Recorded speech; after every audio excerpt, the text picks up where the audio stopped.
It's Thursday evening. ரொம்ப நாள் ஆச்சு ஆதிக்காக வீட்ல ஸ்நாக்ஸ் ப்ரிப்பேர் பண்ணி, இன்னைக்கு நான் செய்ய போறது ஜஸ்ட் 3 இன்கிரீடியன்ட்ஸ் வச்சு செய்யக்கூடிய எள்ளு உருண்டை தான்.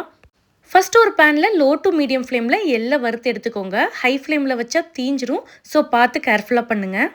நெக்ஸ்ட் ஒரு பவுல்ல ஆல்ரெடி ட்ரை ரோஸ்ட் பண்ணின பீனட்ஸ், கொஞ்சம் வெல்லம் எடுத்திருக்கேன். உங்களோட சுகர் ப்ரிஃபரன்ஸ்க்கு தகுந்த மாதிரி நீங்க ஜாகரி, ஒயிட் சுகர் என்ன வேணா யூஸ் பண்ணிக்கலாம். நெக்ஸ்ட் இது கூட 2 ஏலக்காய் சேர்த்து அரைச்சி எடுத்துக்கோங்க. ரொம்ப அரைக்க வேண்டாம், லைட்டா தருன்னு இருக்கட்டும். நம்ம ஆல்ரெடி வறுத்து வச்சிருக்கிற எள்ள வந்துட்டு ஆற வச்சு அரைச்சி எடுத்துக்கோங்க. எள்ள ரொம்ப அரைச்சோன்னா அதுலேருந்து எண்ணெய் பிரிஞ்சு வந்துடும். ஸோ பார்த்து பல்ஸ் மோடில் தான் அரைக்கணும். இது எல்லாத்தையுமே கீ சேர்த்து மிக்ஸ் பண்ணணும். அவ்வளவுதான், ரொம்பவே சிம்பிள்.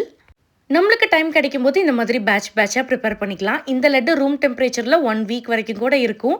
பட் நாம் சாப்பிட ஆரம்பித்தோன்னா 1 டேலே காலி ஆயிரும். ரொம்பவே ஈஸியாக செய்யக்கூடிய டேஸ்டியான ஹெல்த்தியான எள்ளுருண்டை ரெடி ஆயிடுச்சு. ட்ரை பண்ணி பாருங்கள்.